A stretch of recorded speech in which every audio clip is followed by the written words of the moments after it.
दोस्तों जय हिंद। इस वीडियो में हमने आपके साथ शेयर किया है क्वाड्रेटिक इक्वेशन। क्वाड्रेटिक इक्वेशन में हम सबसे पहले आपके साथ शेयर करेंगे इंट्रोडक्शन, फिर किस तरह से मिडिल टर्म को स्प्लिट करके सभी क्वेश्चंस किए जा सकते हैं।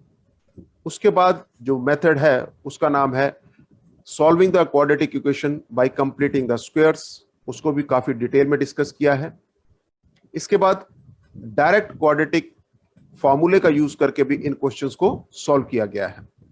और आपकी सिलेबस के अकॉर्डिंग जो लास्ट पार्ट है वो है predicting the nature of roots, उसको भी हमने काफी डिटेल में डिस्कस किया है। और इससे हम ये समझते हैं कि आपकी क्वाड्रेटिक इक्वेशन की सभी जरूरतें पूरी हो जाएंगी।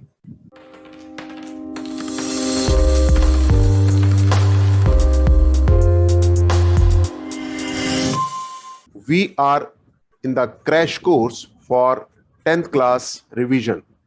आपसे लास्ट सेशन में बात हुई थी कि आज और इसके बाद जितने भी सेशन होंगे हम 10th क्लास का मैथमेटिक्स पूरे जोर शोर से और पूरी स्पीड से यहां करने जा रहे हैं। और ये हमारे पास क्या है, एक क्रैश कोर्स जिसमें हम ध्यान रखेंगे कि सारे के सारे टॉपिक, सारे के सारे क्वेश्चंस पूरी डिटेल में आपके साथ डिस्कस हो और आपका ये एग्जाम सेकंड टर्म जो है वो बहुत ही बढ़िया से जाए।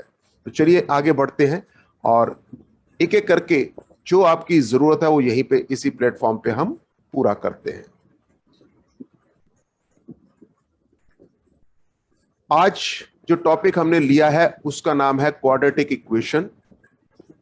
जो भी आपको आता है या नहीं आता यहां कोई मायने नहीं रखता। क्यों?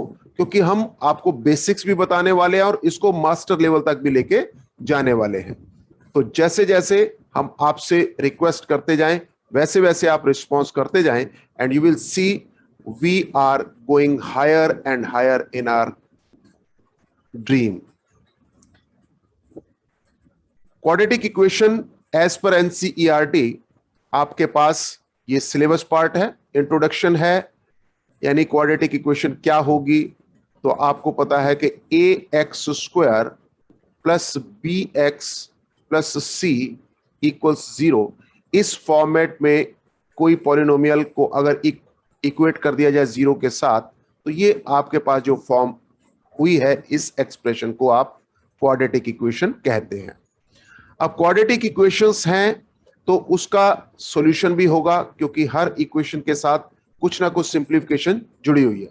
तो नेक्स्ट हम सीखेंगे quadratic equation solution by factorisation, यानी इस तरह से जो दो लीनियर फैक्टर्स हम बना के और इसको सॉल्व करने की कोशिश करेंगे विद एग्जांपल। और एनसीईआरटी के क्वेश्चंस को लेकर हम आगे डिस्कस करेंगे डिटेल में। उसके बाद solution of a quadratic equation bye completing the square, ये भी नेक्स्ट टॉपिक है आपका। और उसके बाद नेचर ऑफ रूट्स और चैप्टर इज ओवर। लेकिन जरूरी नहीं है कि इसी सेशन में हम सारा कंप्लीट करें, जहां तक कंप्लीट होगा वहां तक लेंगे और उसके आगे बढ़ जाएंगे सब्सिक्वेंट सेशन के लिए। तो शुरुआत करते हैं कि क्वाड्रेटिक इक्वेशन क्या है और क्वाड्रेटिक इक्वेशन में हम क्या चेक करने वाले हैं। तो जैसे ही आपको पता लगा था कि हमारे पास अगर कोई expression ax square plus bx plus c equals 0 वाले फॉर्म में हो, जहां a, b और c ये सब रियल नंबर्स हैं, और a नेसेसरली 0 नहीं हो सकता।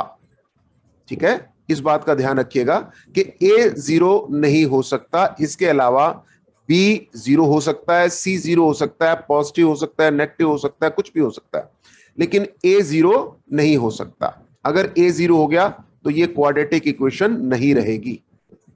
ओके, चलिए तो अब अपने पास जो क्वेश्चंस हैं उसमें क्या पूछा जाएगा। हम एक रिवीजन में चल रहे हैं तो रिवीजन में डिफरेंट एग्जांपल्स एक एक करके जितने कम से कम में हमारा सारा काम चल जाए वो हम करने वाले हैं। तो जरूरी नहीं कि हम सारे एक सीक्वेंस में करें, बीच बीच में कुछ आपके लिए छोड़े जाएंगे, कुछ हम करेंगे मिलके। आपको पूरा का पूरा सिलेबस भी रिवाइज हो जाएगा, फिर अच्छे क्वेश्चंस भी लिए जाएंगे, प्रीवियस ईयर्स के क्वेश्चंस भी ले जाएंगे और best of the best question भी यहीं पे हम इसी प्लेटफॉर्म पे लेंगे। तो check whether the following are quadratic equation, ये आपका एग्जांपल नंबर 2 है। क्या ये क्वाड्रेटिक इक्वेशन है? तो सबसे पहला जो हिंट है या सबसे पहला जो आपको यहां पे ध्यान रखने वाली बात है कि आंखों पे विश्वास ना करें, दिमाग लगा के आपने डिसीजन लेना है। मतलब अगर आपको यहां पावर 2 दिखाई दे भी रही है तो भी आपने इसको क्वाड्रेटिक नहीं मान लेना। सबसे पहले आपने इसे सिंप्लीफाई करना है। सिंप्लीफाई करने के बाद इसे a x square plus b x plus c equal to 0 वाली फॉर्म में ये है या नहीं है, वो आपने वेरीफाई करना है। अगर ये है तो बहुत अच्छी बात है, ये क्वाड्रेटिक इक्वेशन है, नहीं है तो नहीं है। यानी आपने सारी की सारी टर्म्स को पहले सॉल्व करना है और फिर यहां इक्वल टू के साइन के राइट साइड पे केवल 0 होना चाहिए। उसके बाद आपने वेरीफाई करना है, उसके बाद आपने डिसीजन लेना है कि ये क्वाड्रेटिक है या नहीं है। ठीक है, चलो पहला क्वेश्चन करते हैं। अब इसको ओपन करना आता है हमें। x minus 2 whole square, X square plus 4 minus 4x plus 1 equal to 2x minus 3, ये आपने ओपन कर दिया। अब सारी जो टर्म्स हैं x वाली एक तरफ ले जाइए और वहां इक्वल टू 0 करना है। तो एक्स स्क्वायर सबसे पहले, क्योंकि वो अकेला है, माइनस 4 यहां पर है और माइनस 2 यहां से भी आ जाएगा, तो माइनस 6x हो गया। 4 यहां है, 1 यहां 5 हो गया और 3 ये आके इसमें ऐड हो गया, तो कुल मिला के बन गया 8 इक्वल टू 0। तो आपने देखा कि ये एक क्वाड्रेटिक फॉर्म में कन्वर्ट हो गया। ये क्वाड्रेटिक इक्वेशन यानी कि a x square plus b x plus c equal to 0 वाली फॉर्म में रिड्यूस हो गया। इस फॉर्म में ये रिड्यूस हो गया, तो हम कह सकते हैं कि yes this is a quadratic equation. तो आपने देखते ही फैसला नहीं करना, क्या करना है, उसको फटाफट सिंप्लीफाई करना है और सिंप्लीफाई करने के बाद जो भी फॉर्म उसकी बने इक्वल टू 0 के कंपैरिजन के बाद आप उसे यस या नो में आंसर देंगे। क्लियर? और आगे बढ़ते हैं। सेकंड क्वेश्चन आपके पास है इस तरह से, इसे भी सिंप्लीफाई करते हैं। X square plus X plus 8, ये हो गया लेफ्ट साइड पे। राइट साइड पे a plus B A minus B वाली फॉर्म है, x प्लस 2 एक्स माइनस 2, तो एक्स स्क्वायर माइनस 2 स्क्वायर यानी कि 4। अब आप देखिए बहुत ही ध्यान से, आपको इतने सारे स्क्वायर नजर आ रहे थे, लेकिन ये एक्स स्क्वायर और एक्स स्क्वायर कट जाएगा।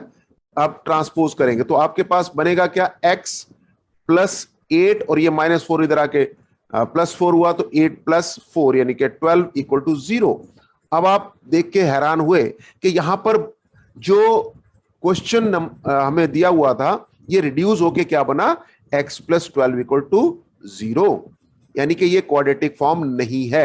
It means we have to declare no, it is not a quadratic equation. तो ये डिक्लेयर आपने सॉल्व करने के बाद करना है। बस यही एक गलती होती है बच्चों से, आपसे वो गलती नहीं होनी चाहिए, एंड दैट्स इट। और आगे बढ़ते हैं। अब मेथड आपको क्लियर हो चुका है, अब हम स्पीड से बढ़ने जा रहे हैं। इनको मल्टीप्लाई कीजिए। लेफ्ट साइड आपके पास आगे 2x स्क्वायर, राइट साइड अभी 2x स्क्वायर प्लस 3x हो गया लेफ्ट साइड का, x स्क्वायर प्लस 1 हो गया राइट साइड पे, x स्क्वायर उधर जाके ट्रांसपोज होगा, 2x square minus x square तो x स्क्वायर रह गया, plus 3x minus 1 equal to 0। ये अगेन कंपेरेबल है a x square plus b x plus c equal to 0, where a should not be 0, a b c are real numbers. ठीक है, इन बातों का ध्यान रखना है। कभी आपके पास ये दोनों टर्म अवेलेबल ना भी हो तब भी ये क्वाड्रेटिक इक्वेशन मानी जाएगी।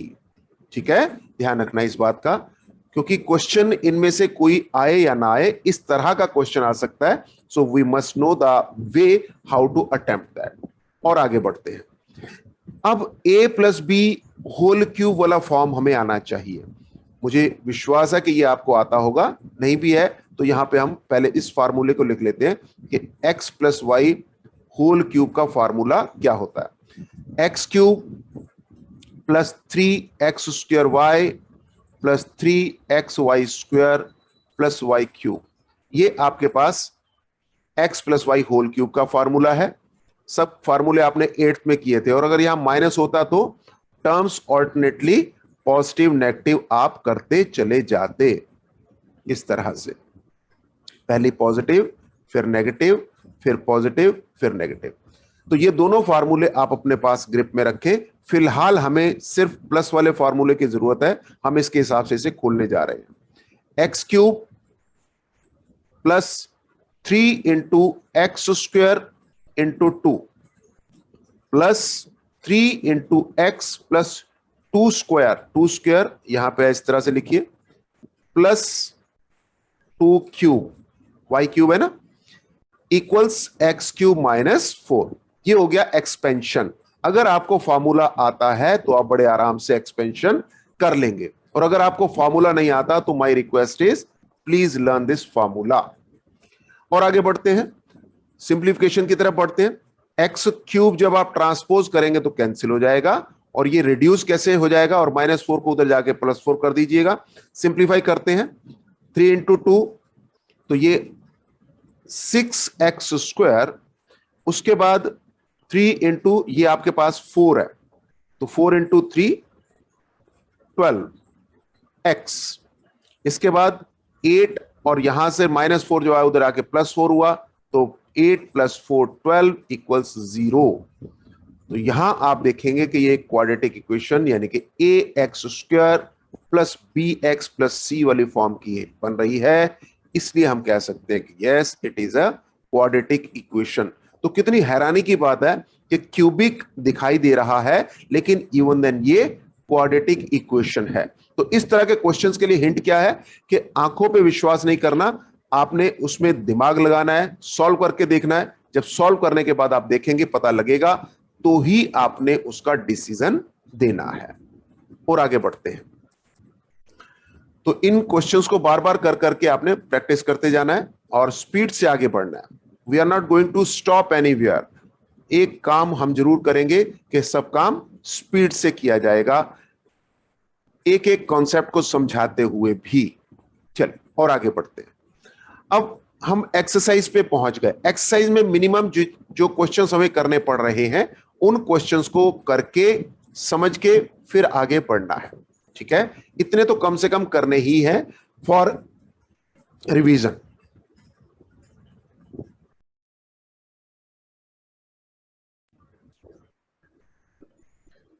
सबसे पहले इसमें भी वही है कि क्वाड्रेटिक इक्वेशन है या नहीं है, चेक करना है। कैसे करेंगे, x + 1 अब आप कर चुके हैं, बहुत स्पीड से करते जाइए साथ साथ।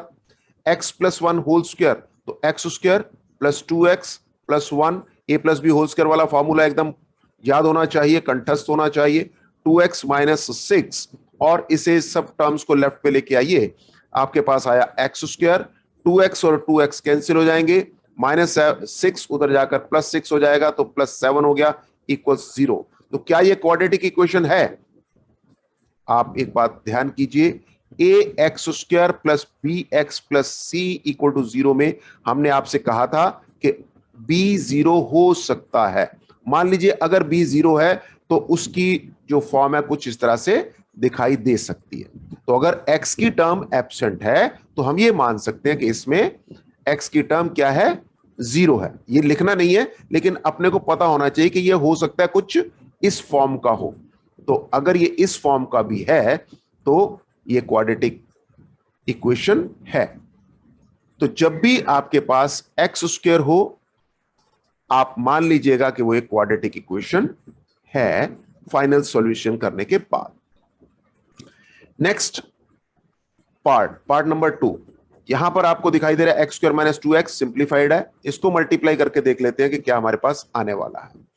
-2 इंटू 3 -6 प्लस 2x, अब ये माइनस, यहां पर आपके पास एक्स स्क्वायर है ही, -2x, इधर -2x हो गया, -4x आ गया, इधर आपके पास -6 है, इधर आके आ गया वो +6 इक्वल टू 0।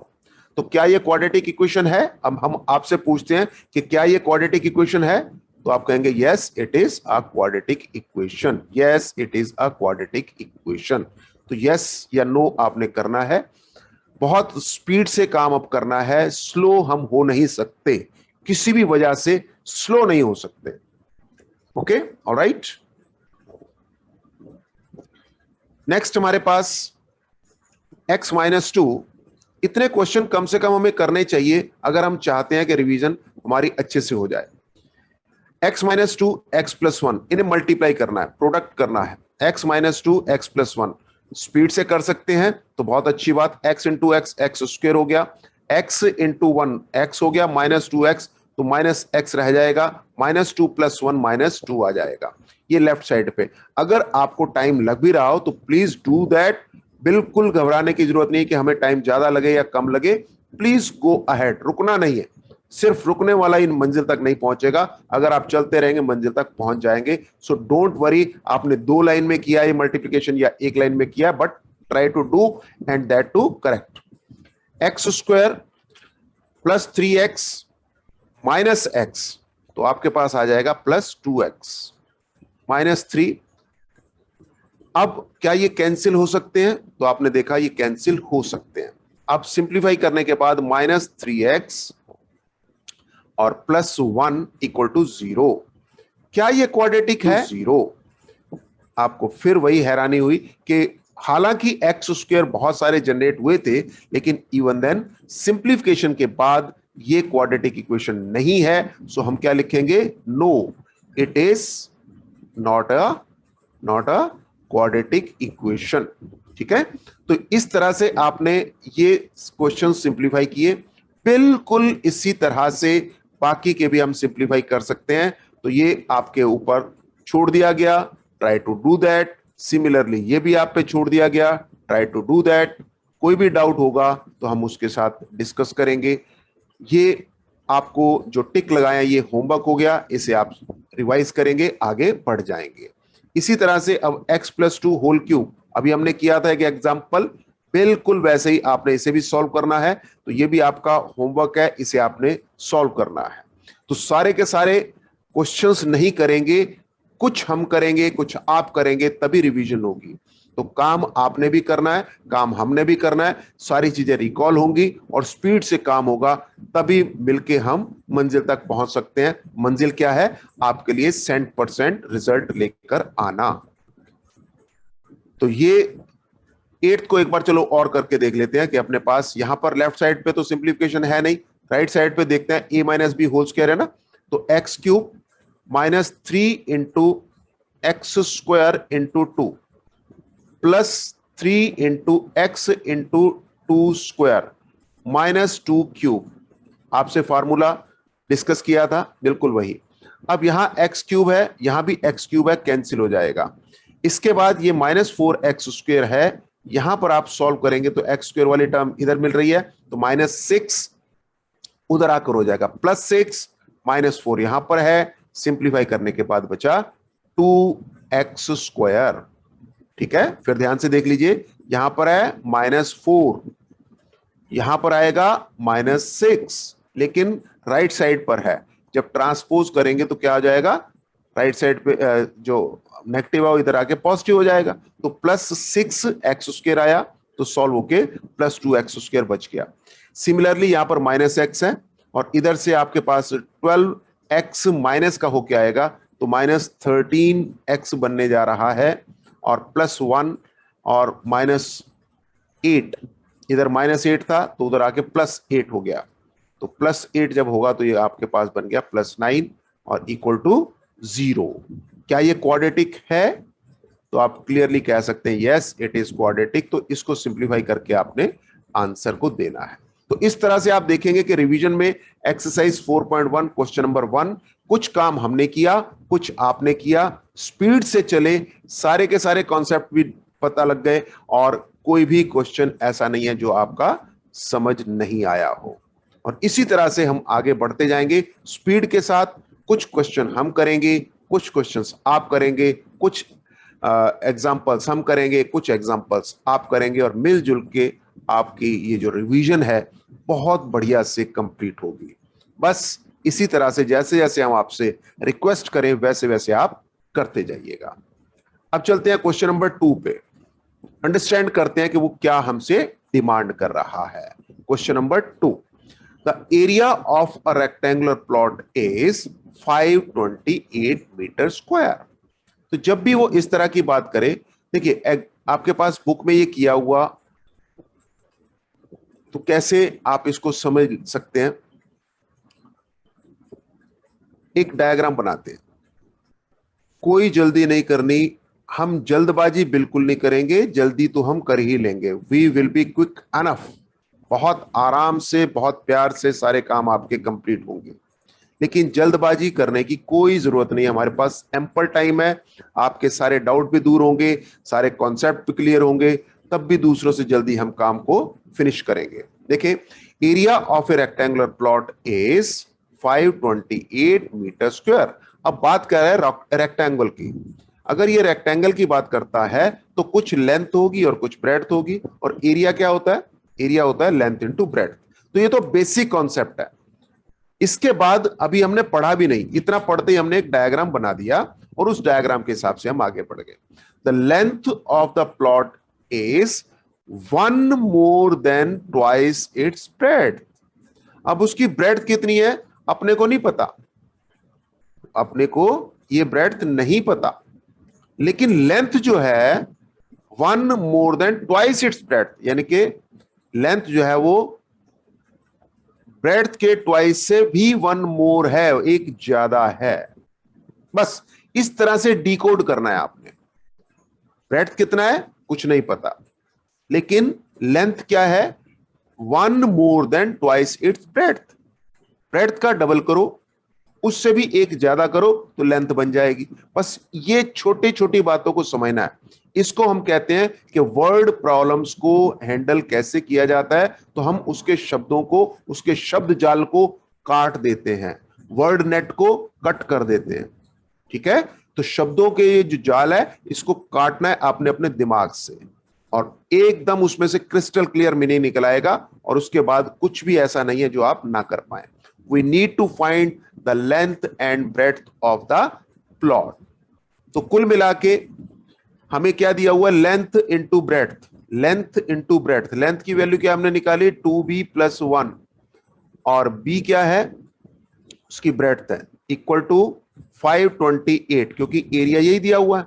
इसको आप अगर क्वाड्रेटिक फॉर्म में बनाना चाहते हैं, represent the following situation in the form of a quadratic equation, ऐसा ही बोला था ना उसने, तो आप इसे b में क्वाड्रेटिक बना लीजिए। 2b² + b - 528 equal to 0।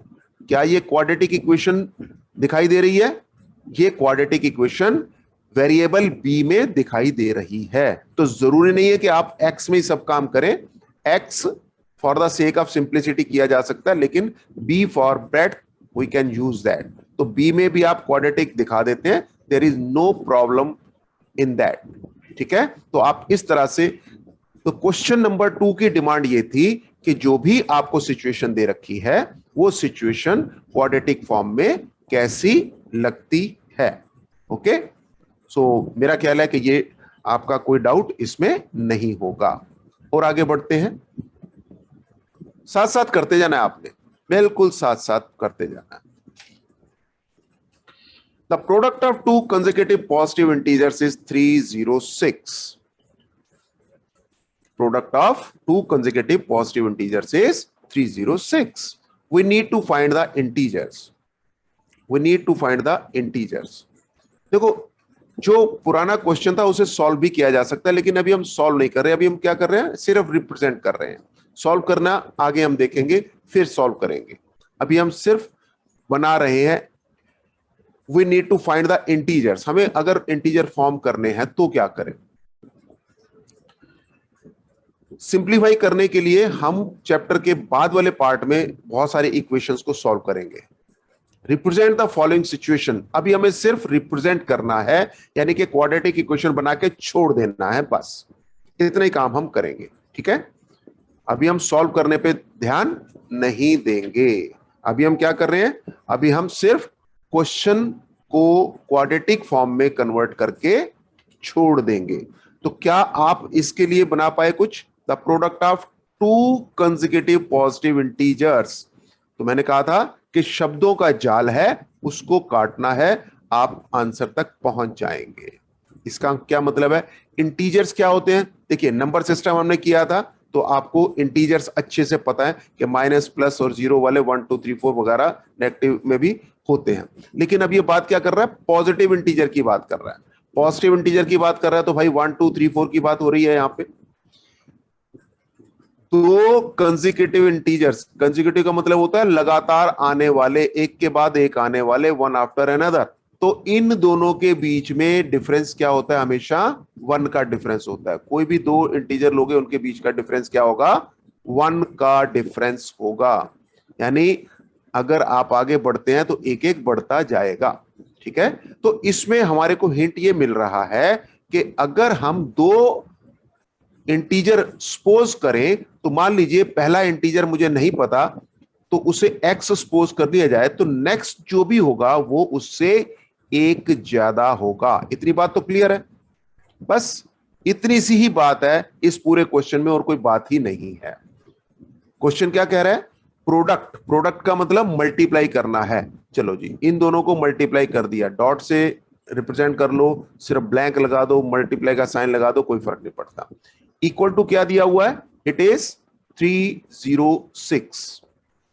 क्या ये क्वाड्रेटिक इक्वेशन है? आप देखिए X square plus X minus 306 equal to 0।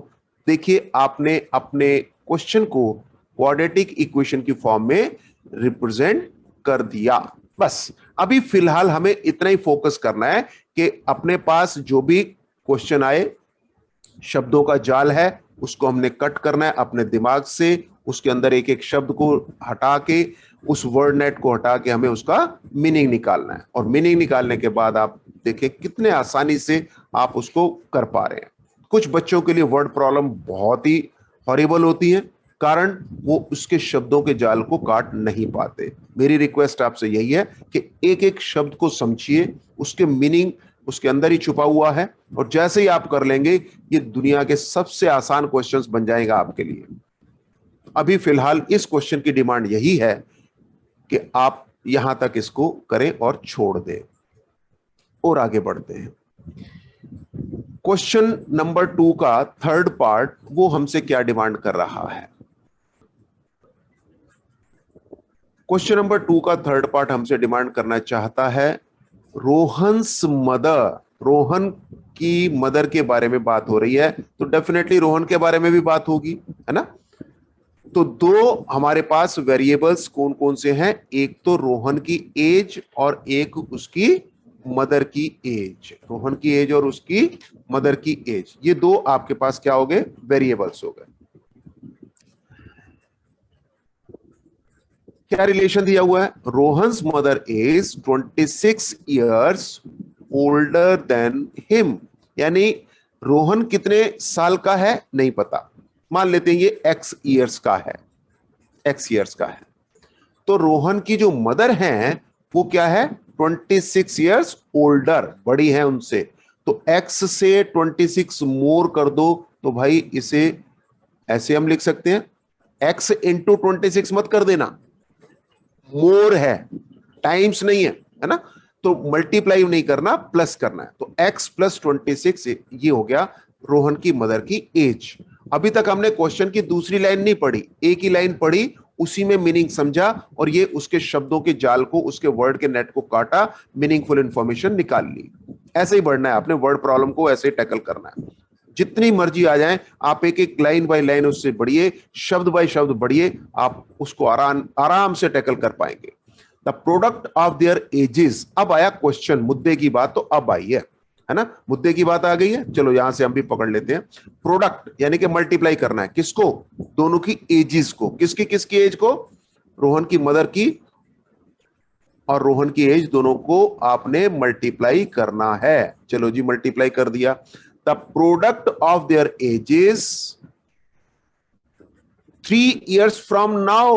ओहो, यानी आज की बात नहीं कर रहा। आज की उम्र क्या है इसकी? x years. लेकिन आज से 3 साल बाद, आज से 3 साल बाद रोहन की एज क्या हो जाएगी भाई? x प्लस 3 ईयर्स हो जाएगी। और रोहन की मदर की एज क्या हो जाएगी, जितनी भी एज थी इसमें 3 इयर्स ऐड हो जाएंगे।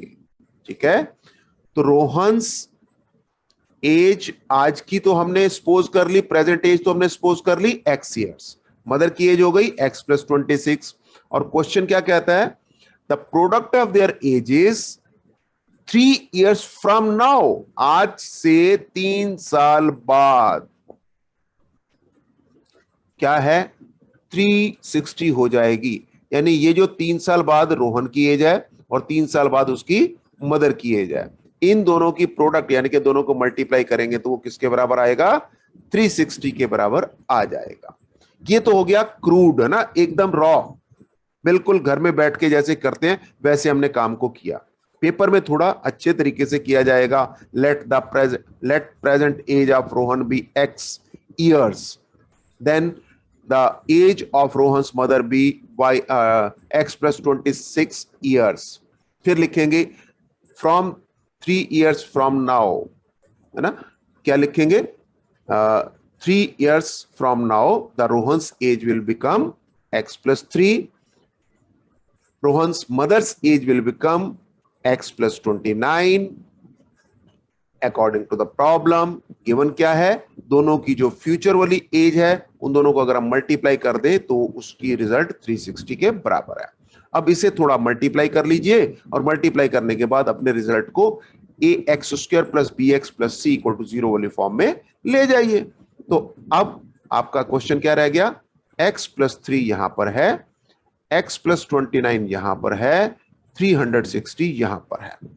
सिंप्लीफाई करके a x square plus b x plus c equal to 0 वाली फॉर्म में आप ले जाइए और देखिएगा यही आपका आंसर भी होगा। ठीक है, तो थोड़ा सा काम आप करिए, थोड़ा सा काम हम करते हैं, मिलजुल के आपकी जो स्पीड है वो मेंटेन रहेगी, तो कुछ भी रह नहीं जाएगा। हर कॉन्सेप्ट को यहां डिस्कस करेंगे, एक एक बात को हम यहां पर लेके चलेंगे। No spoon feeding but yes the complete guidance will be given, no issue at all. हर कॉन्सेप्ट हम डिटेल में डिस्कस करेंगे। तो आपसे रिक्वेस्ट कि इसको कंप्लीट कर लीजिएगा और अपने रिजल्ट को a x square plus b x plus c equal to 0 वाले फॉर्म में रिड्यूस कर लेना है, तब हम कहेंगे कि क्वेश्चन ओवर हुआ। ओके, चलिए आगे बढ़ते हैं। फोर्थ पार्ट इसका अब हम आपसे रिक्वेस्ट करेंगे कि ये आप इसे होमवर्क के तौर पे ले लीजिए हमसे। ये अब आपका हो गया, फिर भी कोई डाउट होगा तो we will discuss here itself. Train travels a distance of this much at a uniform speed, ऐसा। चलिए इसमें भी थोड़ा सा हिंट दे ही देते हैं, मन में आ रहा है कि थोड़ा हिंट दे ही दे, क्योंकि इसमें भी वैरायटी अलग है। जहां सेम वैरायटी होंगी वो होमवर्क पे छोड़ेंगे, जहां वैरायटी अलग है वो करवाते हैं। चलो, ट्रेन, यहां ट्रेन की बात हो गई, छुक छुक छुक छुक की बात हो गई। A train travels a distance of 480 kilometre at a uniform speed, यानी कि अब उसने, अब हो नहीं सकता वैसे, ये प्रैक्टिकली ऐसा पॉसिबल नहीं है कि यूनिफॉर्म स्पीड का मतलब ना तो ब्रेक लगे ना तो रेस दिया जाए, लेकिन मैथ्स में इस समय एक आइडियल सिचुएशन है, आप उस यूनिफॉर्म स्पीड के हिसाब से सपोज कर लीजिए। तो क्या हुआ, ये यूनिफॉर्म स्पीड है, यूनिफॉर्म स्पीड है तो भाई कोई तो स्पीड होगी, ट्रेन ट्रेवल कर रही है तो कोई ना कोई स्पीड तो रहेगी। तो मान लेते हैं कि x किलोमीटर पर आवर ये उसकी स्पीड है, किसकी, यूनिफॉर्म स्पीड किसकी, ट्रेन की। ये किसने सपोज की है, आपने सपोज की है। A train travels a distance of 480 kilometre at a uniform speed. अब ध्यान से समझिएगा, यहीं पे सारी बात एक एक लाइन को पढ़ के आपने समझ के आगे बढ़नी है। यहां पे जितना मर्जी टाइम लगा लो, आगे बढ़ते बढ़ते बढ़ते बढ़ते ये सारे कॉन्सेप्ट्स को कैसे विन किया जाता है हम यहां डिस्कस करते चले जाएंगे। और फिर भी कोई डाउट रह जाता है, you let us know, we will take care of that. तो यहां सबसे पहले क्या हुआ, हमने क्या सपोज किया कि ट्रेन की स्पीड क्या मान ली गई, x kilometre per our, x kilometre per our. फिर क्या कहा उसने, इस स्पीड पे चलते हुए उसने 480 किलोमीटर ट्रेवल किए। अब आपको ये हो गया डिस्टेंस, तो एक फार्मूला आपको पता होगा, distance is equal to speed into time. ये फॉर्मूला या तो आपको पता होगा या तो आपको याद करना होगा, जो भी है नोट कर लीजिए। Distance is equal to speed into time. Distance अगर 480 है, स्पीड अगर x है, तो अब कितना टाइम लगेगा ये अगर मुझे नहीं पता, टाइम को मैं t से रिप्रेजेंट कर लूं, तो हम कह सकते हैं कि t is equal to 480 upon x, और ये आवर्स में आएगा क्योंकि स्पीड किस में है, किलोमीटर पर आवर में है, तो टाइम की वैल्यू किस में निकलेगी, आवर्स में आएगी। 480 अपॉन x जितने भी है उतने इतने घंटे में। अच्छा, if speed had been 8 kilometre per our less,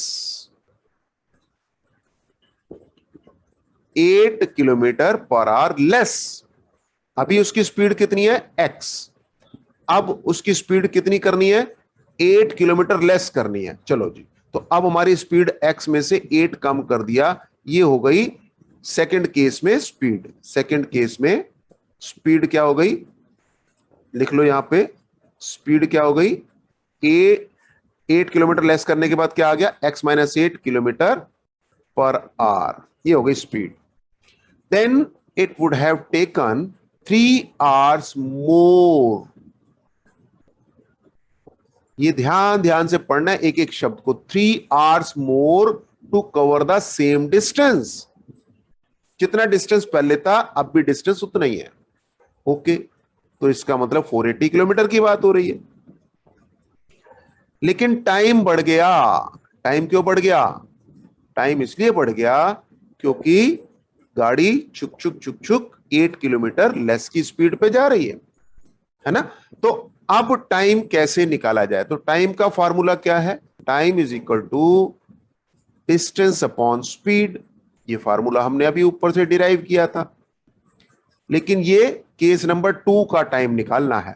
तो केस नंबर 2 का टाइम इसे t2 बोल लीजिए, इस केस को t1 बोल लीजिए। तो सेकंड डिस्टेंस कितना है, डिस्टेंस वही है 480, स्पीड कितनी है, स्पीड x माइनस 8, तो ये टाइम आ गया आवर्स में। तो पहली केस में टाइम कितना था, 480 अपॉन x, इस केस में कितना है, 480 अपॉन x माइनस 8।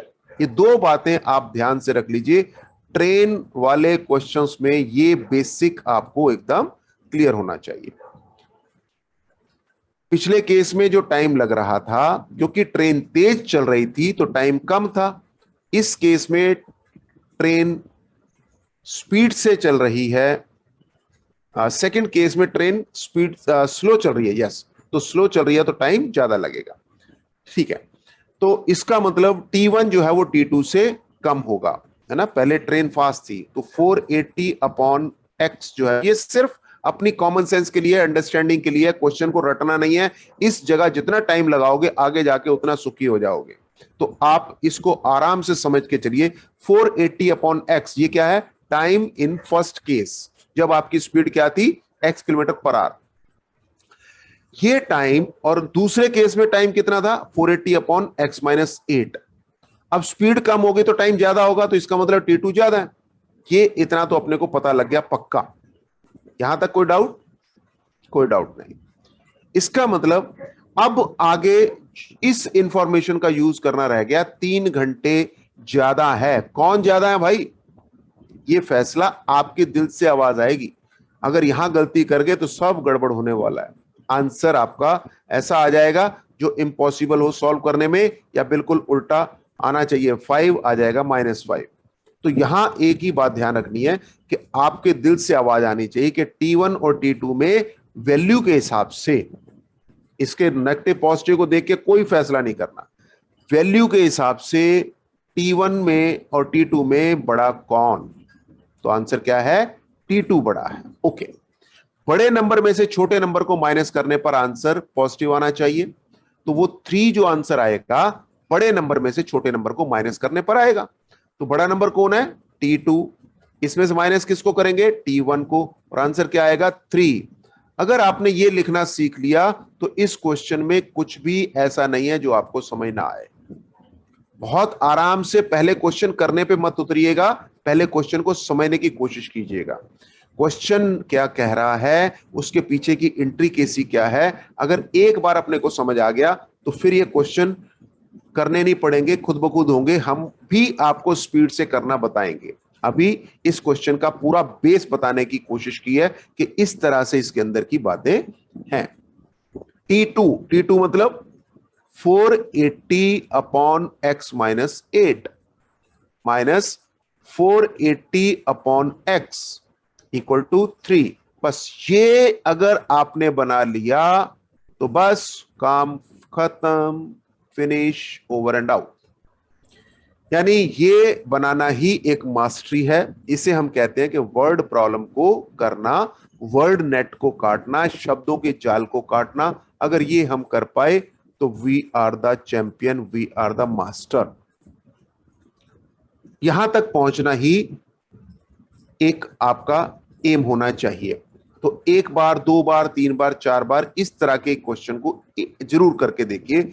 अभी धीरे धीरे आप देखिएगा, कुछ क्वेश्चंस के बाद आप पे एकदम मास्टर हो जाएंगे। इस तरह के क्वेश्चंस में कोई डाउट नहीं रहेगा। जितने भी क्वेश्चंस आते हैं, आए थे, आएंगे, वो सब यही के यही हो जाएंगे पूरी डिटेल में। शुरू में स्पीड आपकी कम रहेगी और धीरे धीरे धीरे धीरे आपकी स्पीड बढ़ेगी, क्योंकि हमें स्पीड की चिंता बिल्कुल नहीं है। स्पीड ऑटोमेटिक बढ़ेगी। शुरू में बहुत स्लो चलिए, धीरे धीरे धीरे धीरे जैसे आपकी अंडरस्टैंडिंग का लेवल बढ़ता चला जाएगा, स्पीड अपने आप बढ़ती जाएगी। और फिर भी आप देखिएगा कि दूसरों से फास्ट हमने अपना चैप्टर्स खत्म किए और रिवीजन भी बहुत बढ़िया से एक एक काम को किया।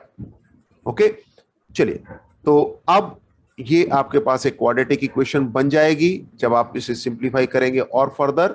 और ये क्वाड्रेटिक फॉर्म में इसको रिप्रेजेंट किया जा सकता है।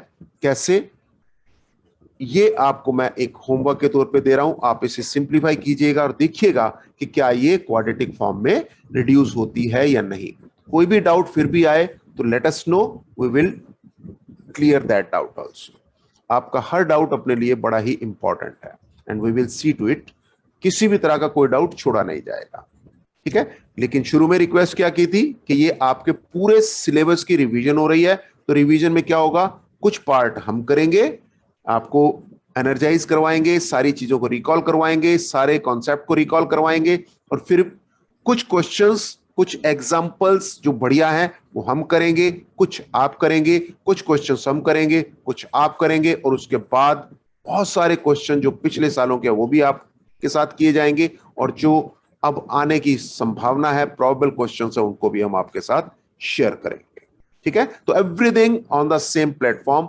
बस आप बने रहिए और करते जाइए एक के बाद एक, और आगे बढ़ते हैं। अब अपने पास नेक्स्ट जो टॉपिक है, क्योंकि एक एक्सरसाइज खत्म होगी, तो नेक्स्ट टॉपिक एनसीईआरटी के हिसाब से क्या है, solution of a quadratic equation by factorisation. अब ये फैक्टराइजेशन क्या है, थोड़ा सा इसके बारे में चर्चा कर लेते हैं कि भाई ये फैक्टराइजेशन के साथ कैसे काम करना है। ठीक है, जैसे अगर आपके पास एक क्वाड्रेटिक इक्वेशन है a x square plus b x plus c equals 0, तो इसको हम दो लीनियर फैक्टर्स में तोड़ते हैं। ऐसे ये लीनियर फैक्टर्स होंगे। लीनियर फैक्टर्स कैसे होते हैं, तो आपको पता है कि भाई यहां पर p x plus q r x plus s equal to 0, इस तरह की फॉर्म होगी ये। यानी इसको सिंप्लीफाई करेंगे, ये क्वाड्रेटिक इक्वेशन कुछ इस तरह से होगी कि इसको मिडिल टर्म तोड़ के हम फैक्टराइज करके इस तरह से कन्वर्ट कर लेंगे। ये हमने प्रीवियस क्लासेस में किया हुआ है। अगर नहीं किया है तो वो भी हम कॉन्सेप्ट आपके साथ शेयर करेंगे, चिंता नहीं करनी। सारी वरीज हम ले लेंगे और सारी हैप्पीनेस आपके साथ शेयर करेंगे। तो a x square plus b x plus c equal to 0 को इस तरह से हम कन्वर्ट करेंगे। ये प्रोसेस हमें आता है by splitting the middle term. हम उसे फैक्टराइज करते थे। ये फैक्टराइजेशन का टॉपिक हम ऑलरेडी प्रीवियस क्लासेस में कर चुके हैं। फिर भी कोई डाउट होगा, we will take care of that. अब मान लीजिए ये आपने कर ही लिया, दो हिस्सों में तोड़ लिया, तो क्या होगा, either this is zero, either P x plus Q, या तो ये जीरो होगा या आर एक्स प्लस एस ये जीरो होगा। अगर ये जीरो हुआ तो एक्स की वैल्यू आ जाएगी माइनस क्यू अपॉन पी, और अगर ये जीरो हुआ तो एक्स की वैल्यू आ जाएगी माइनस एस अपॉन आर। तो एक्स की एक वैल्यू यहां से आ गई, एक्स की एक वैल्यू यहां से आ गई, और इसी को कहते हैं सॉल्व करना किसी भी क्वाड्रेटिक इक्वेशन को। सिंप्लीफिकेशन की बात हो रही है, सॉल्व करने की बात हो रही है, लेकिन मेथड क्या है, फैक्टराइजेशन मेथड का इस्तेमाल करना है। अब जितने भी क्वेश्चंस आएंगे इसमें एक पर्टिकुलर मेथड से आपसे डिमांड की जाएगी कि आप क्वेश्चन को ऐसे सॉल्व करो। हम आपके साथ सारे के सारे एग्जांपल लेते जाएंगे, आपको बिल्कुल क्रिस्टल क्लियर होता जाएगा। सारी चीजें जो आपने की हैं वो यहां रिवाइज भी होती जाएंगी। अगर आपको आता है तो आपकी रिवीजन हो जाएगी, और नहीं भी आता तो भी आपको आ जाएगा, लेकिन सब काम होगा बहुत स्पीड से। चलिए इसी को एक एग्जाम्पल के तौर पे देखते हैं कि कैसा हो सकता है। मान लीजिए आपको लिख के दिया x square minus 6x plus 8 equals 0। अब ये क्वाड्रेटिक इक्वेशन है, yes it is an quadratic equation. क्या इसको हम फैक्टराइज कर सकते हैं? रिकॉल करते हैं कि फैक्टराइज करने में क्या किया जाता था। A x square plus b x plus c equals 0। अब ये लास्ट क्लासेस में, प्रीवियस क्लासेस में हम लोगों ने किया हुआ है, लेकिन फिर भी for the sake of simplicity, for the sake of uniformity, हम आपके साथ शेयर करने जा रहे हैं कि आप इसको इसके साथ कंपेयर कीजिए। यहां कंपेयर करने पर आपके पास क्या आएगा, क्या मिलेगा, ए की वैल्यू आ गई 1, बी की वैल्यू आ गई -6, सी की वैल्यू आ गई 8।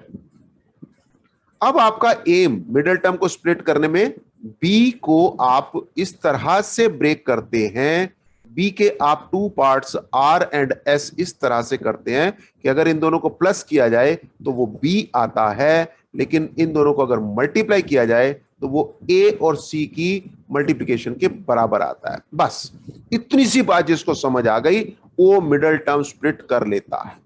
अब क्या है, दोबारा से सुनिए, बी के दो हिस्से करने हैं जिसका नाम हमने आर और एस कह दिया, लेकिन आर और एस की खासियत कैसी होनी चाहिए कि अगर आर और एस को प्लस करें तो वो बी आना चाहिए, और आर और एस को मल्टीप्लाई करें तो वो ए और सी की प्रोडक्ट के बराबर आना चाहिए। बस अगर ये कर लिया तो मिडिल टर्म स्प्लिट करना आ गया, नहीं किया तो नहीं आया, बात खत्म। बहुत सिंपल है। इसके ऊपर आप एक करें क्वेश्चन, दो करें, 10 करें, 50 करें, ये आपके ऊपर है, लेकिन क्वेश्चन सिर्फ इतना ही है।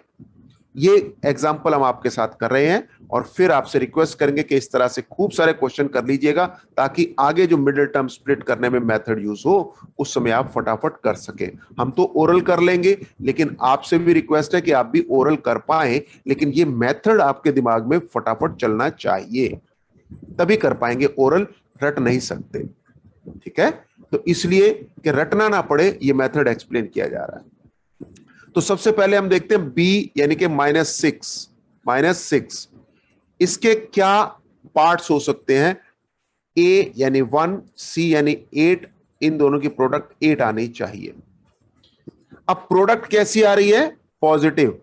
ध्यान से समझिएगा, यहीं से सारे हिंट निकलेंगे। ए और सी की प्रोडक्ट कैसी आ रही है, पॉजिटिव आ रही है, ठीक है? अगर ये प्रोडक्ट पॉजिटिव आ रही है तो दो नंबर जिनकी प्रोडक्ट पॉजिटिव है, या तो वो दोनों पॉजिटिव होने चाहिए या तो दोनों नेगेटिव होने चाहिए। इतना तो लॉजिकली क्लियर है। अगर दोनों पॉजिटिव नंबर होंगे तो उनको प्लस करने पर पॉजिटिव आंसर आएगा, पर मेरे को तो नेगेटिव चाहिए, तो इसका मतलब आर और एस दोनों ही नेगेटिव नंबर होंगे। Is that clear? फिर ध्यान से सुनिए, क्योंकि ए और सी की प्रोडक्ट 8 आ रही है, 8 एक पॉजिटिव नंबर है, तो इसका मतलब आर और एस दोनों की प्रोडक्ट पॉजिटिव आनी चाहिए। ओके, अब आर और एस की प्रोडक्ट पॉजिटिव का मतलब या तो दोनों पॉजिटिव होने चाहिए या तो दोनों नेगेटिव होने चाहिए। अगर ये दोनों पॉजिटिव हुए तो इन दोनों को प्लस करने पर पॉजिटिव आंसर आएगा, लेकिन मेरा बी कैसा है, नेगेटिव। इसका मतलब दोनों पॉजिटिव नहीं हो सकते। तो अब ये दोनों कैसे होंगे? ये दोनों नेगेटिव होंगे। ठीक है, अच्छा जी। अब अगर दोनों नेगेटिव होंगे तो देखते हैं, दोनों से मल्टीप्लाई करने पर 8 भी आ जाए तो आप देखेंगे प्रैक्टिस करके, -6 -2 दोनों को इकट्ठा करेंगे तो -4 -2 तो -6 हो गया, -4 -2 से आपने दोनों को इकट्ठा किया तो -6 हो गया, और दोनों को मल्टीप्लाई किया -4 और -2 को, तो क्या आया? 8 आ गया। तो यही एकमात्र काम है जो आपने करना है। मिडल टर्म स्प्लिट जो यहां पे ओरल कर लेता है वो डायरेक्ट लिख सकता है, जो नहीं कर सकता वो पहले इस पूरे मेथड को देखे, ध्यान से समझे और करे। मिडल टर्म को स्प्लिट करने का मतलब, ये -6 की जगह पे आप लिखते हैं -4x -2x। ये -4 और -2 वही हैं जो हमने यहां ढूंढे थे। ध्यान से देखिए, इतनी मेहनत हमने सिर्फ इन दो नंबर्स को ढूंढने में की है बस। और +8 = 0, यही लिखना एक मंत्र है बस। ये मंत्र जिसको आ गया वो ये क्वेश्चन ऐसे चुटकी बजाते कर सकता है। और ये आपको मेथड एक्सप्लेन किया गया जो कि हमने लास्ट क्लासेस में किया था। अगर आपको आता है तो आप मास्टर हैं, आगे स्पीड से बढ़ सकते हैं, और अगर नहीं आता तो आपसे रिक्वेस्ट यही है कि आप इसकी कम से कम 10 से 15 क्वेश्चन प्रैक्टिस करके फिर आगे बढ़िएगा। मिडल टर्म को स्प्लिट करना बस। अब आपने इन दोनों में x कॉमन लिया, x -4 आ गया, -2 कॉमन लिया, x -4 यहां भी आ गया, = 0। x -4 दोनों में है, कॉमन आ गया, x -2 बच गया, = 0। इसका मतलब या तो ये 0 या तो ये 0। अभी ये बात हमने आपके साथ डिस्कस की थी कि अगर हमारे पास कोई क्वाड्रेटिक इक्वेशन है, उस क्वाड्रेटिक इक्वेशन को हम क्या करेंगे? दो लीनियर फैक्टर बनाएंगे। अभी किया था हमने px + q और rx + s, ऐसा वाला जो हमने किया था। तो बिल्कुल वही कॉन्सेप्ट यहां पे यूज हो रहा है कि x -4 = 0 कर लीजिए, इससे एक आंसर आ जाएगा। x -2 आप 0 कर लीजिए, इससे दूसरा आंसर आ जाएगा। x = 4 and x = 2। ये दो आंसर्स, ये दो सॉल्यूशंस हमारे पास आ गए। लेकिन अब ये दोनों सॉल्यूशन हमारे क्वाड्रेटिक इक्वेशन में फिट बैठते हैं कि नहीं बैठते हैं?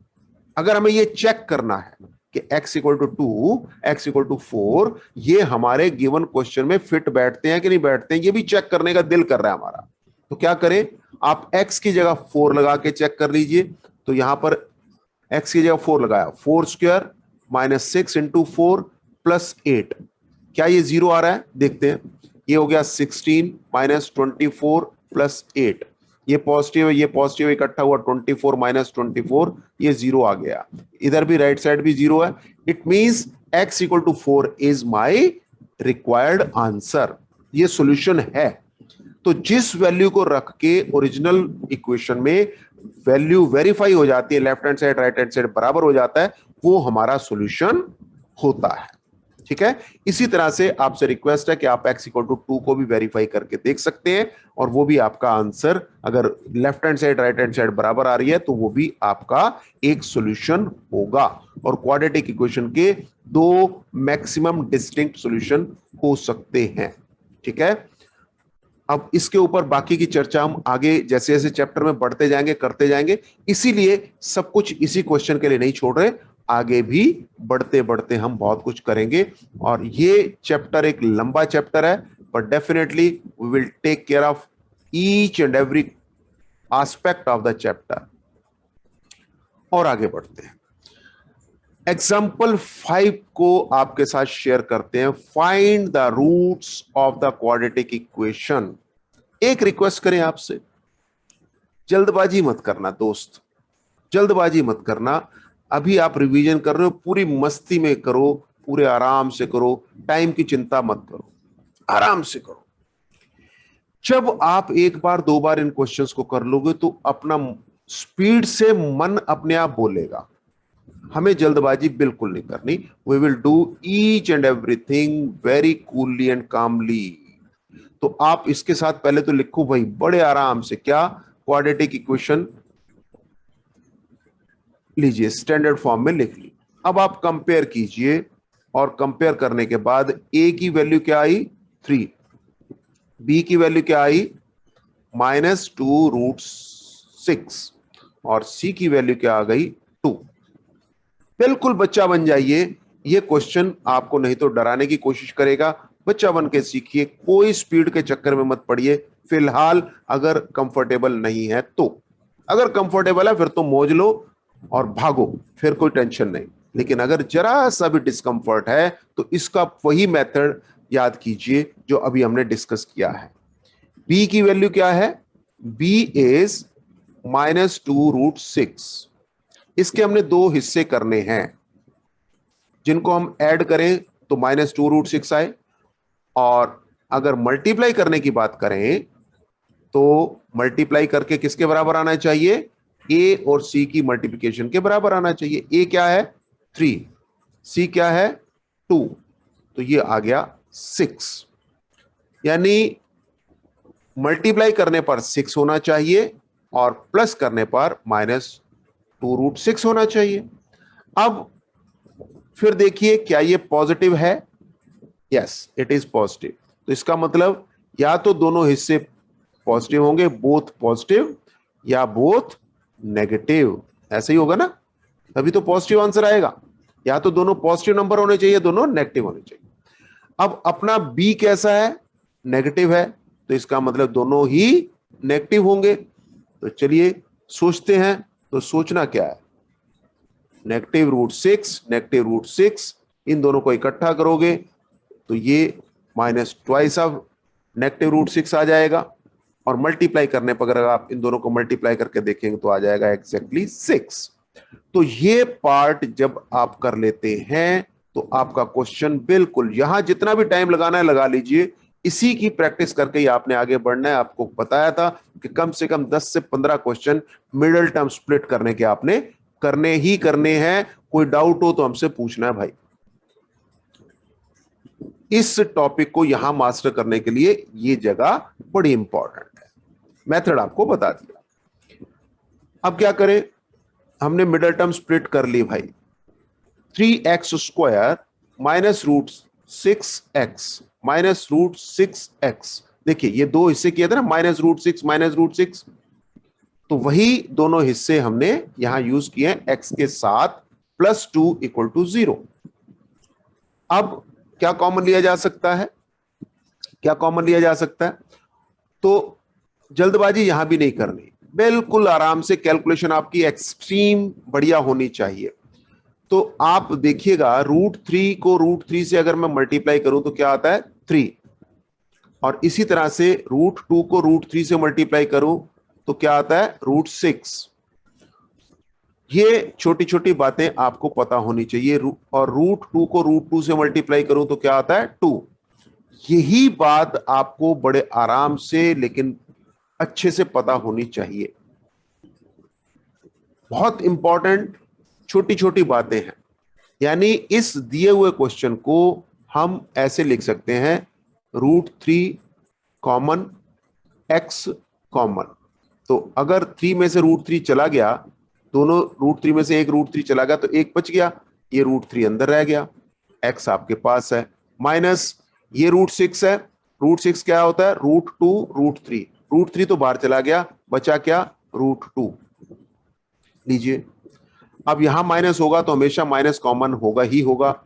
√6 और √6 और 2 में √2 कॉमन होगा, √2 चला गया तो बचा √3, x साथ में है ही, माइनस बाहर कॉमन लिया तो अंदर का साइन चेंज होगा। √2 दो बार थे, एक बार चला गया, बच गया एक बार, = 0। ये कॉमन उठाने में बहुत ध्यान रखना है, छोटी छोटी बहुत सारी बातें आपके पास आ गई, और इसीलिए क्वेश्चन इंपॉर्टेंट बन गया पेपर के हिसाब से। तो कैलकुलेशन आपकी अच्छी हो, कॉन्सेप्ट आपके क्लियर हो, अगर नहीं है तो आप क्वेश्चन नहीं कर पाते, और क्लियर है तो आप चुटकी बजाते कर लेते। अब ये पोर्शन कॉमन सेम है, √3x -√2, और इधर आपके पास क्या आया, √3x -√2, अरे दोनों तो सेम आ गए। इसका मतलब दोनों सेम है, तो आंसर भी सेम है। तो यानी आपके पास आंसर क्या आया, √3x माइनस √2 इक्वल टू 0।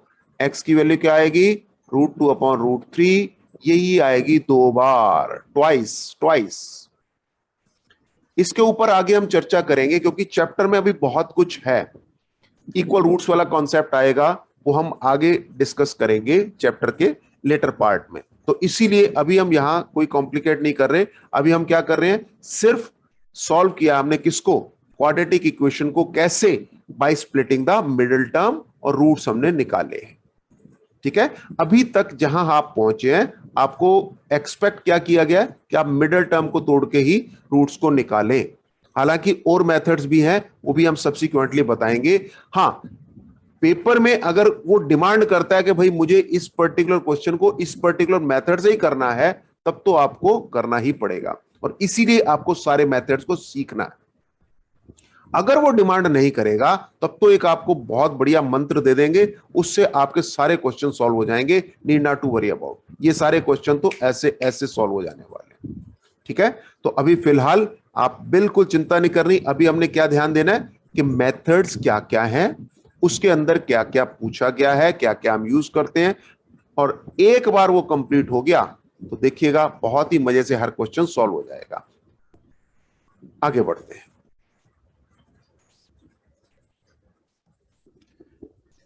अब हम पहुंच गए एग्जाम्पल्स के बाद एक्सरसाइज 4.2 पे। एक्सरसाइज 4.2 है ना मजेदार, अभी तक की जो जर्नी आपने की है एकदम मजेदार।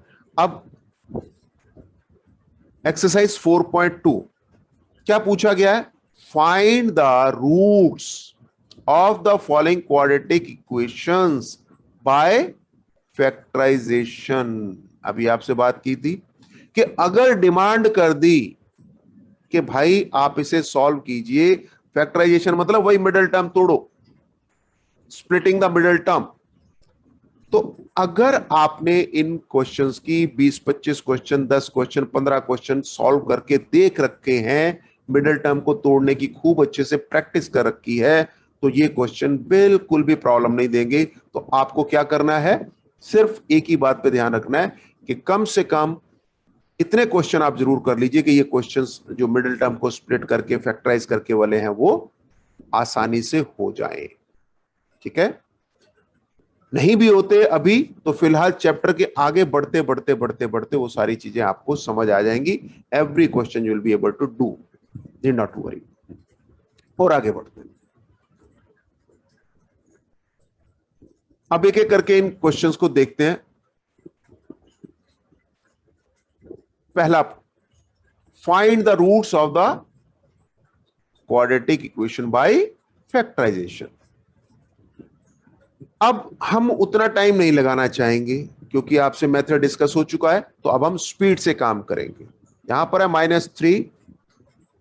-3 के दो हिस्से करने हैं, मल्टीप्लाई करने पर वो -10 आए। मल्टीप्लाई करने पर क्या है, -10 आए। तो नेगेटिव आंसर चाहिए, एक पॉजिटिव आंसर होगा, एक नेगेटिव आंसर होगा। तो माइनस में आंसर चाहिए, तो -5 और +2। अगर आप इन दोनों को ऐड करेंगे तो आंसर क्या आ जाएगा, -3, और मल्टीप्लाई करेंगे तो आंसर क्या आ जाएगा, -10। तो बस ऐसे फटाफट आप अपने दिमाग में काम करके देख सकते हैं। अभी तो हमने लिखा है, बाद में हम लिखेंगे भी नहीं, और आपसे भी रिक्वेस्ट करेंगे कि फटाफट वहां तक, उस लेवल तक आप पहुंचते चले जाइए। तो इसको मिडिल टर्म तोड़ा तो क्या बना, -5 + 2। तो ऐसे लिखेंगे x² -5x + 2x -10 = 0। कॉमन उठाया x, x -5 + 2 common, x -5 = 0, x -5 common, x -5 x + 2 = 0। Either this is 0 और दिस इज 0। इससे क्या आया, x -5 अगर 0 है तो आ जाएगा x = 5, और अगर x + 2 = 0 है तो आ जाएगा x = -2। ये दोनों आपके पास सॉल्यूशंस हैं, रूट्स हैं।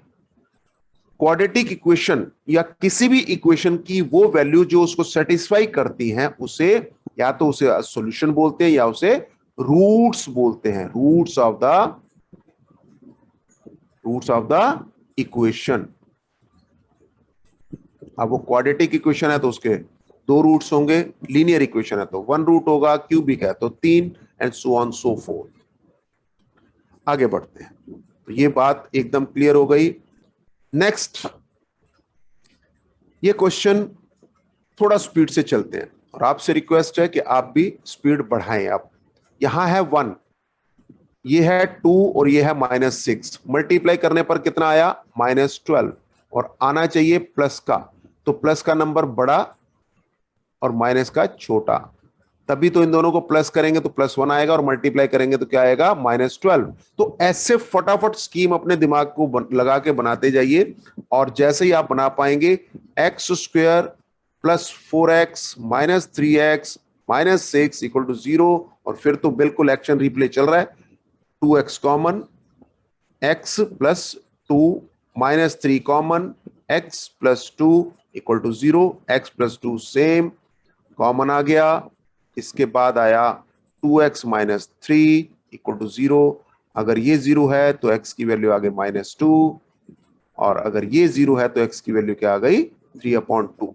तो हम आपकी रिवीजन में आपके साथी बन रहे हैं, हम आपको क्वेश्चन को अटेम्प्ट करना नहीं बता रहे, क्वेश्चन को अटेम्प्ट वैसे ही किया जाता है जैसा बुक में लिखा है, सुंदर सुंदर तरीके से।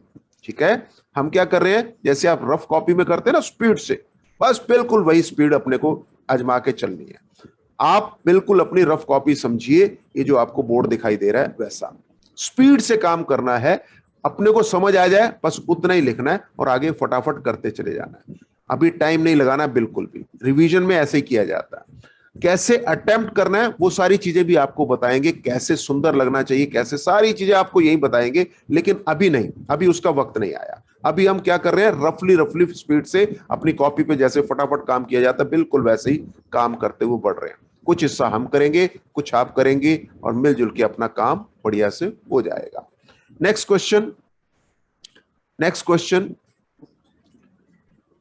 a की वैल्यू है √2, b की वैल्यू है 7 और c की वैल्यू है 5√2। अब इन दोनों को मल्टीप्लाई किया तो कितना आ गया, वेरी इजी, 5 × √2 × √2 तो आ गया 10।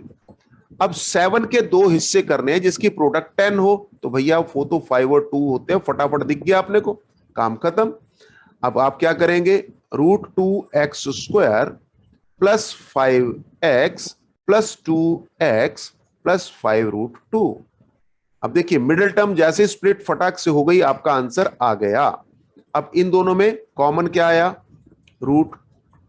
x कॉमन आ गया भाई, इसमें x कॉमन आ गया, और क्या रह गया,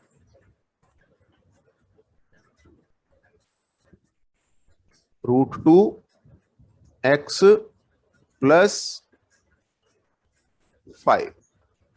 इन दोनों में क्या कॉमन आया, इन दोनों में भी √2 कॉमन आ गया, क्या रह गया, √2x + 5 = 0। ये दोनों सेम आने चाहिए।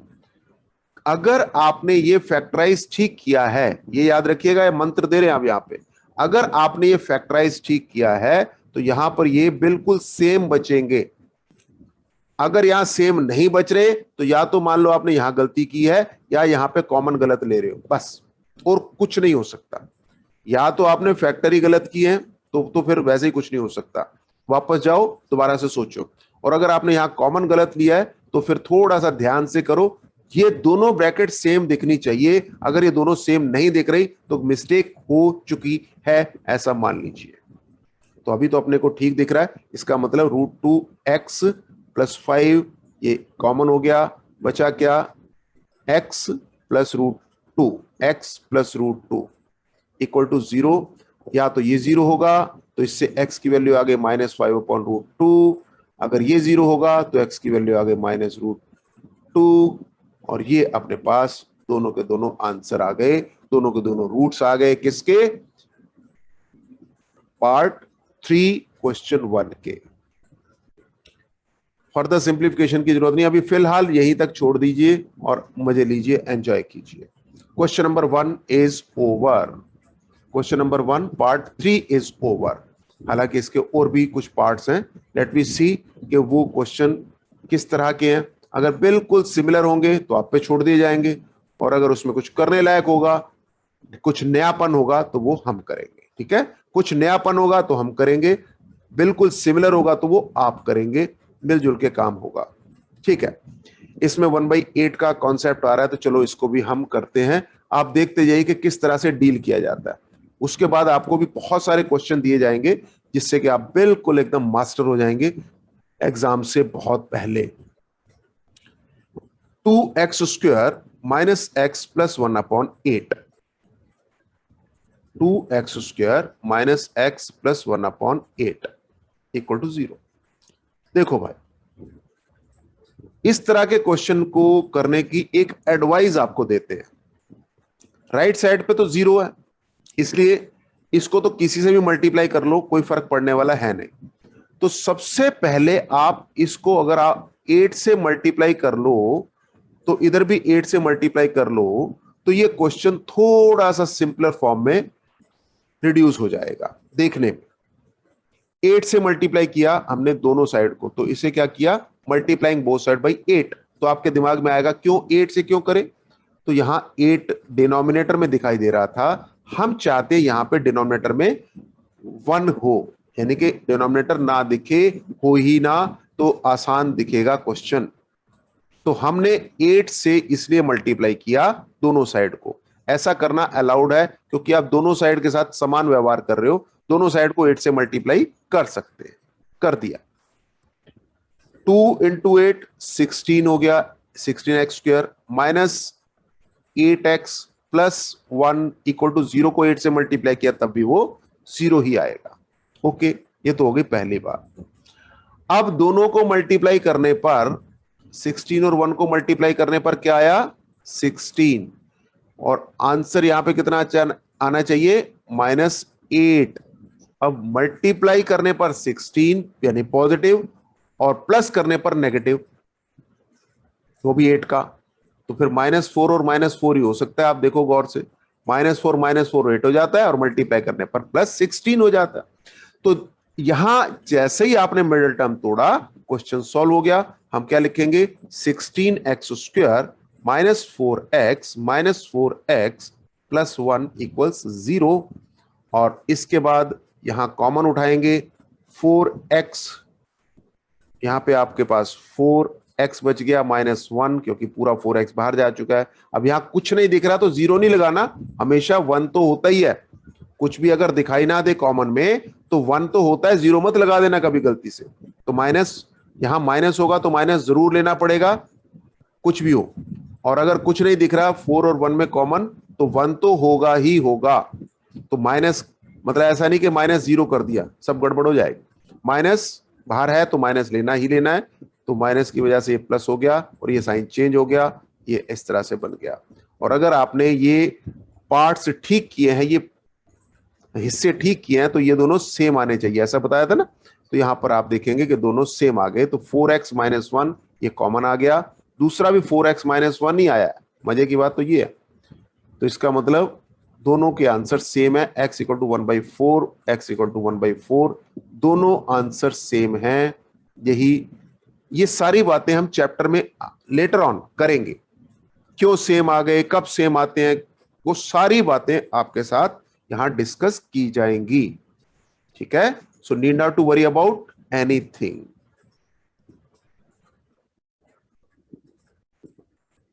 नेक्स्ट क्वेश्चन है, बहुत सिंपल है भाई, बहुत सिंपल है। तो this is a gift from our side to you, please do it yourself, है ना। तो ये आप करिएगा, ये आपका काम हो गया। ठीक है, होमवर्क हो गया ये, प्लीज डू इट। एंड फिर भी कोई डाउट आता है तो बताइएगा, और हो जाए तो भी बताइएगा कि yes we have done it, come on. और आगे बढ़ते हैं, मिलजुल के चलेंगे। रिवीजन आपकी चल रही है भाई, पेपर आपको देना है, लेकिन हम आपके हमसफर हैं, पूरा मजा लेते हुए आगे बढ़ेंगे, हर क्वेश्चन को डिटेल में। और टाइम की कोई पाबंदी नहीं है, टाइम बहुत है अपने पास, हर कॉन्सेप्ट को डिटेल में करने के बाद भी टाइम बहुत बचेगा। चलिए आगे बढ़ते हैं। Find two numbers whose sum is 27 and product is 182। सबसे पहले उसने आपसे कहा कि दो नंबर लीजिए। कैसे नंबर लेने हैं? जिनका सम 27 है, जिनको ऐड करें 27 आ जाए। तो यहां से ही क्वेश्चन शुरू हो जाता है। अगर आप गौर से देखें तो एक नंबर आप x ले लीजिए तो दूसरा क्या हो जाएगा? 27 माइनस x हो जाएगा। तो यहां क्वेश्चन छुपा हुआ है। पहला क्या करना है आपने कि let the numbers be x and 27 minus x। तो यहां से क्वेश्चन शुरू हो गया। फिर आपको दिया हुआ है प्रोडक्ट, यानी कि उन दोनों को मल्टीप्लाई करें। तो x और 27 माइनस एक्स को मल्टीप्लाई किया, इज यानी इक्वल टू का साइन, और ये 182। इसको सॉल्व किया, 27x minus x square equal to 182। Solve इसको थोड़ा सा ऐसे कर लीजिए, एडजस्ट कर लीजिए, ट्रांसपोज कर लीजिए, इक्वल टू 0। और अगर यहां माइनस दिख रहा हो तो कभी हमारी मर्जी हो तो -1 से सबको मल्टीप्लाई कर दिया, फर्क कोई नहीं पड़ना। अभी हमने कुछ समय पहले भी किया था कि if you multiply both side by the same number you can get the same answer, no issue at all, कोई फर्क नहीं पड़ता। तो -1 से मल्टीप्लाई कर दिया तो देखने में अच्छा लगता है, फर्क कोई नहीं पड़ने वाला, सिर्फ देखने में अच्छा लगता है वाली फॉर्म आपके पास आ गई और कुछ नहीं। ठीक है, तो ये माइनस एक्स स्क्वायर था, एक्स स्क्वायर दिखने लगा। ये प्लस 27x था, ये -27 दिखने लगा। ये -182 था, ये प्लस हो गया। हमने क्या किया? Multiplying by -1। बस क्यों किया? अच्छा लगता है इसलिए किया, और कोई वजह नहीं। इसके बाद x की वैल्यू निकालनी है। आपको पता होना चाहिए कि 13 और 14 को अगर हम प्लस करते हैं तो ये 27 होता है, और 13 इंटू 14 मल्टीप्लाई करते हैं तो ये 182 होता है। तो अब माइनस का यहां पे है, तो x square minus 14x minus 13x plus 182 equal to 0। Rest is yours. इससे आगे का हिस्सा आपका, आप डायरेक्ट कर लीजिएगा। x minus 14 x minus 13 equal to 0, x equal to 14 x equal to 30, ये आपके दो आंसर आ जाएंगे। ठीक है, तो दो नंबर थे, दोनों का सम 27 है, तो ये नंबर क्या हो सकते हैं? 14 30, और मल्टीप्लाई करने पर क्या है? 182, ये भी आ गया। तो यहां पर आप ये ओरल ही क्वेश्चन कर सकते थे। हाँ, नंबर आपको लिखने के मिल रहे हैं तो भाई लिखने के लिए प्रॉपर मेथड सीख के चलना पड़ेगा। ओके, लेकिन क्वेश्चन इज फेयरली सिंपल, बहुत आसान क्वेश्चन था। आ जाए तो आपके लिए बोनस। और आगे बढ़ते हैं। Find to consecutive positive integers. Consecutive का मतलब लगातार आने वाले, एक के बाद एक। पॉजिटिव इंटीजर एक के बाद एक। अगर एक इंटीजर x है तो नेक्स्ट इंटीजर क्या होगा? x plus 1। ये बात हम ऑलरेडी यूज कर चुके हैं, यहां पे एक्शन रिप्ले हो गया। तो इसीलिए कहा था कि शुरुआत में आप आराम से सीख के चलिएगा, बाद में जैसे ही वो एक्शन रिप्ले होगा, दोबारा उस चीज की पुनरावृत्ति होगी तो हमारी स्पीड बढ़ जाएगी। तो शुरुआत में स्पीड नहीं दिखानी, स्पीड अपने आप आएगी। अपने को क्या करना है? एक एक कॉन्सेप्ट को समझ के चलना है, डिस्कस करके चलना है, वर्ड नेट को, शब्दों के जाल को काट के चलना है, and ultimately we will end up with something good. Sum of whose squares, अब यहां स्क्वायर्स की बात कर रही है और स्क्वायर्स के सम की बात हो रही है। तो अब एक पॉजिटिव इंटीजर x है, इसका स्क्वायर करो। दूसरा पॉजिटिव इंटीजर जो है वो x प्लस 1 है, उसका स्क्वायर करो। और फिर उनके स्क्वायर का सम करो, सम का मतलब प्लस करो, और वो इज के बाद 365 लिखा है। ये है पूरी मुद्दे की बात।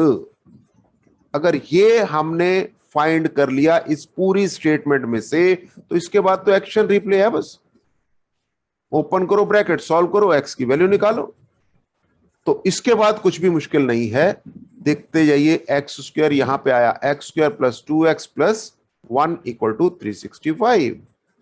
और सॉल्व करें, 2x स्क्वायर प्लस 2x और माइनस 364 हो जाएगा equal to 0।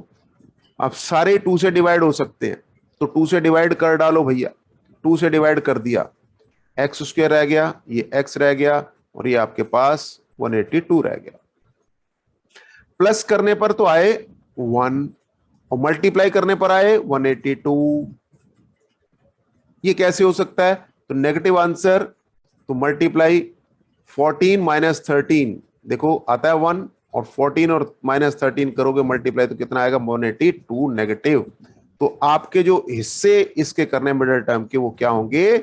Plus 14 minus 13। Plus 14 क्यों? क्योंकि हमें आंसर पॉजिटिव चाहिए, इसलिए पॉजिटिव बड़ा होना चाहिए।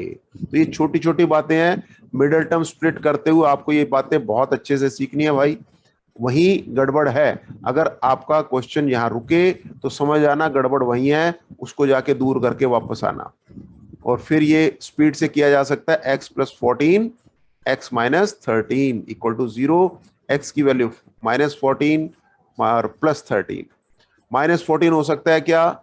यहां पर क्या लिखा है? 2 कंसेक्यूटिव पॉजिटिव इंटीजर्स। तो भाई पॉजिटिव की बात जब कर रहा है तो माइनस 14 तो हो ही नहीं सकता, तो ये मेरा आंसर नहीं होगा। यहां बात समझने वाली है कि इस जगह पर माइनस 14 हमारे पास इक्वेशन का आंसर तो आया, लेकिन हमारी कंडीशन के हिसाब से सूट नहीं करता, और अगर वो सूट नहीं करता तो उसे हमें छोड़ना होगा, डिस्कार्ड ऑफ करना होगा। ठीक है, तो हमें सूट ये 13 करता है कि नहीं करता, ये भी चेक कर लो, ये भी चेक कर लो कि क्या हमारे को ये सूट करता है। कैसे चेक करेंगे? 13, इसका नेक्स्ट नंबर 14, इसका स्क्वायर किया, इसका स्क्वायर किया, दोनों को प्लस किया, ये आपका 169, ये 196, ऐड किया तो आ गया पूरा पूरा 365।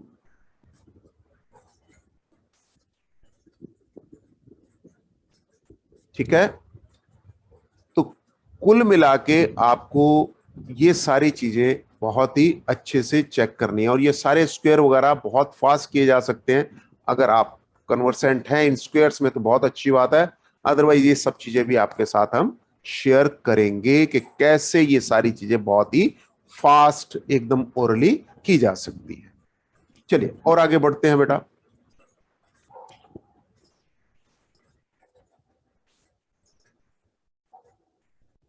Altitude of a right triangle is 7 centimeter less than its base.